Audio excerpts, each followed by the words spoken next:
Um escândalo de espionagem internacional de proporções épicas e um fracasso retumbante dos serviços secretos russos.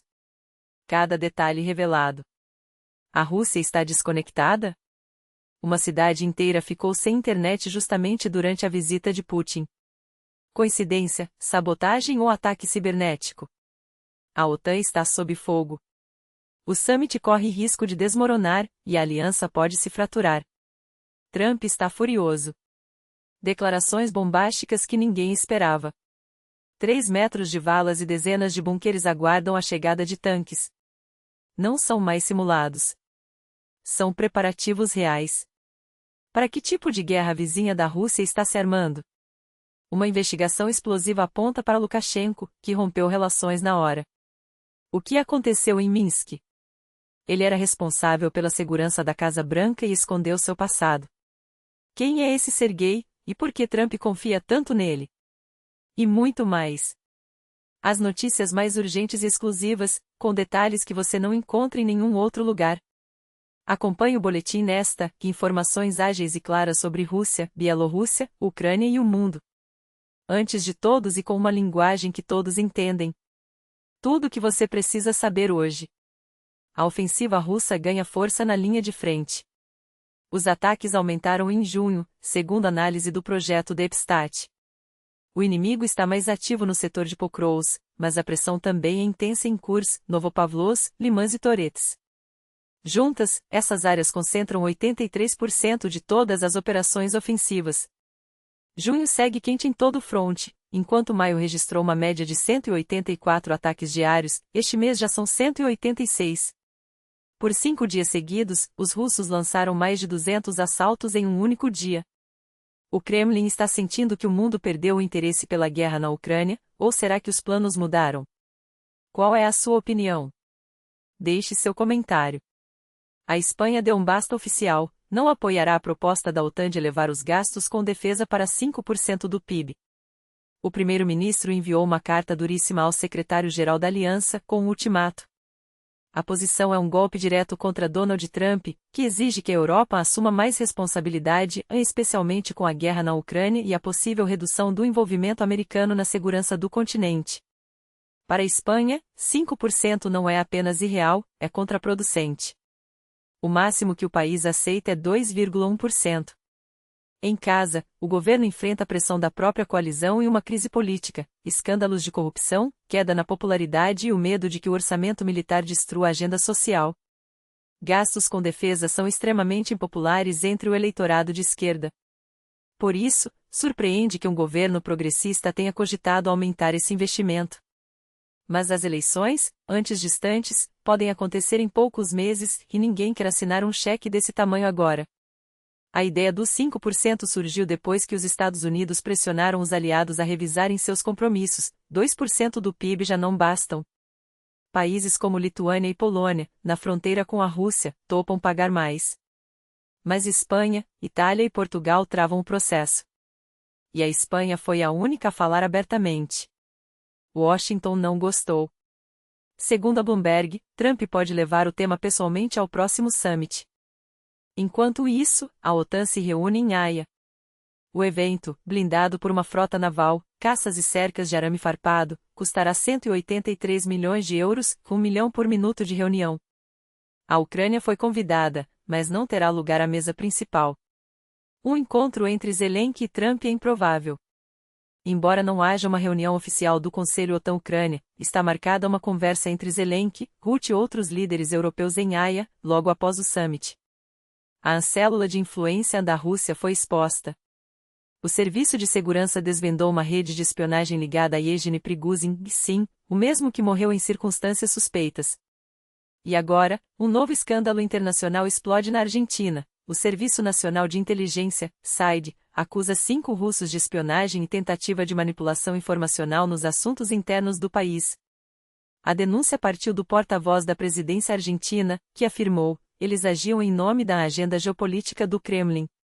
As autoridades identificaram um grupo de residentes russos que, supostamente, atuavam em operações duvidosas para beneficiar os interesses de Moscou, mantendo contatos estreitos com argentinos, de organizações civis à mídia local. O principal alvo é Lev Andriavili, apontado como coordenador da rede. Junto com a esposa, Irina Yakovenko, ele teria supervisionado agentes, financiado operações e tecido laços com estruturas locais. A imprensa já batizou o grupo como parte da chamada Companhia a uma sombra do projeto herdado da fábrica láctea, de Prigozhin. As autoridades não confirmaram se eles ainda estão no país ou se foram detidos. A embaixada russa em Buenos Aires já cobrou explicações do Itamaraty argentino e classificou as acusações como mais uma histeria anti-espionagem, orquestrada por opositores de Moscou para deteriorar as relações bilaterais. Por que a Argentina? Como essa rede realmente opera? Um coronel aposentado do FSB e político da oposição russa, Gennady Gulko, explica: países terceiros sempre foram usados pelos serviços secretos soviéticos para legitimar operações de inteligência. Locais estratégicos. Se funcionou na Bulgária, na Sibéria, em certa medida na Áustria, no Brasil, por que não montar agora um grupo para sustentar o regime de Putin na Argentina? Lá, o clima de contra-espionagem é brando. Não há uma estrutura robusta de monitoramento russo, porque, historicamente, nem a URSS nem a Rússia foram vistas como ameaças diretas à Argentina. Simples assim. E um cenário que se repete com uma precisão quase maquiavélica: enquanto a Argentina se debate entre a indiferença e a complacência, Moscou avança suas peças no tabuleiro latino-americano. Não por acaso, logo após o escândalo das operações encobertas, Buenos Aires anunciou a criação de um FBI argentino, um centro de inteligência supostamente dedicado a combater o terrorismo, o crime transnacional e, pasmem, a interferência estrangeira. Ironias à parte, o timing é revelador. Em agosto de 2024, agentes do GRU como Dutsev, camuflados sob passaportes argentinos e operando na Eslovênia, foram discretamente repatriados para a Rússia. As autoridades europeias os expulsaram, mas a pergunta que fica é: quantos ainda estão por aí, espalhados como sementes de um plano muito maior?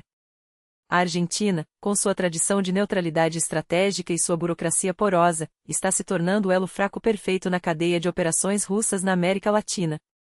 Não é à toa que analistas de segurança já classificam como um dos nodos centrais da rede russa nas sombras no continente. Enquanto isso, do outro lado do Atlântico, a Estônia não espera passivamente pelo pior, está cavando trincheiras. Literalmente. Não é uma metáfora, nem um exercício retórico. Em Vinski, uma vila próxima à fronteira sudeste, escavadeiras já abrem sulcos de 3 metros de profundidade, projetados para deter tanques e transformar qualquer avanço inimigo em um massacre logístico. São as primeiras seções de uma linha defensiva báltica, um muro de contenção que, até o outono, deve se estender por quilômetros, reforçado por 28 bunkerizados e 10 depósitos de munição estratégicos. O detalhe mais revelador? O governo estoniano não está pedindo permissão, está negociando com proprietários de terras privadas, seja por compra, aluguel ou permuta forçada. Quando a segurança nacional está em jogo, a propriedade individual vira peça secundária. E isso é só o começo. Os 4,4 milhões de euros alocados para 2024 são apenas a primeira parcela de um investimento que, em breve, vai redesenhar a geografia da dissuasão na região. Enquanto a Estônia se prepara para a guerra, a Rússia se prepara para o silenciamento. Em São Petersburgo, o acesso à internet móvel foi cortado por dias, não horas.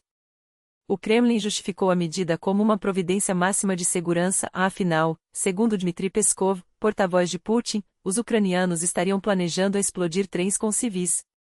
A narrativa é tão absurda quanto previsível: culpar o inimigo por uma paralisia autoimposta. Mas o verdadeiro motivo é outro: o medo obsessivo de que um ataque, real ou imaginário, atinja a pessoa principal. Não se trata mais de proteger o país, mas de controlar a informação que chega, ou não chega, aos cidadãos. Antes, esses blackouts eram locais, quase invisíveis. Agora, são abertos, massivos e, acima de tudo, demonstrativos. O recado é claro: na Rússia de hoje, até os bits da rede devem se curvar à sobrevivência de um só homem. E falando em narrativas distorcidas, nada supera a ficção econômica do Kremlin. Enquanto o mundo enfrenta inflação persistente e recessões localizadas, Putin declara, com a seriedade de um mágico de feira, que a Rússia venceu a pobreza. Os números oficiais, é claro, confirmam: em 2023, a taxa de pobreza teria caído para 7,2%, um recorde histórico, segundo a propaganda. Só esquecem de mencionar que, para chegar a esse número, bastou redefinir o que é ser pobre ou, quando a matemática não colabora, enviar os mais vulneráveis de volta para a linha de frente em Bakut. A pobreza não desapareceu, foi realocada. Mas se há um lugar onde a ficção encontra a realidade de maneira ainda mais perturbadora, é dentro da própria Casa Branca. Sérgio Gore, diretor de recursos humanos do governo Trump, tornou-se o centro de um escândalo que mistura identidade duvidosa, conexões russas e um passado que parece ter sido apagado a lápis. Gore insiste que nasceu em Malta, só que as autoridades maltesas não têm registro algum dele. Antes de adotar esse nome, ele se chamava Gorokowski, e migrou para os Estados Unidos em 1999, segundo investigações do Washington Post, usava a mesma senha em 7 contas de e-mail condomínio.ru. Coincidência? Quando questionado sobre sua origem, sua resposta foi evasiva: não na Rússia. Um homem sem acesso a informações classificadas, mas com um histórico opaco e rastros digitais que levam direto a Moscou. A pergunta não é mais o que ele esconde, mas por que alguém assim foi contratado e, mais grave, que processos críticos ele pode ter influenciado sem que ninguém percebesse. Enquanto isso, a parceria entre Putin e Lukashenko atinge novos patamares de cinismo.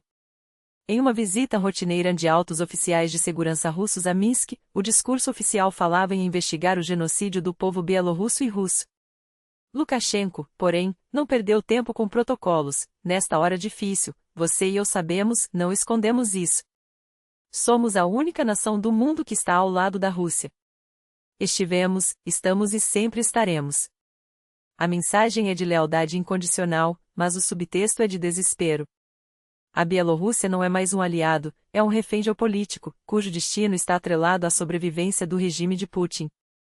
E assim o jogo continua: trincheiras na Estônia, blackouts na Rússia, agentes infiltrados na Argentina e fantasmas no coração do poder americano. A única constante? A convicção de que, em um mundo onde a verdade é negociável, a próxima jogada já está sendo planejada e você, provavelmente, nem vai vê-la chegando.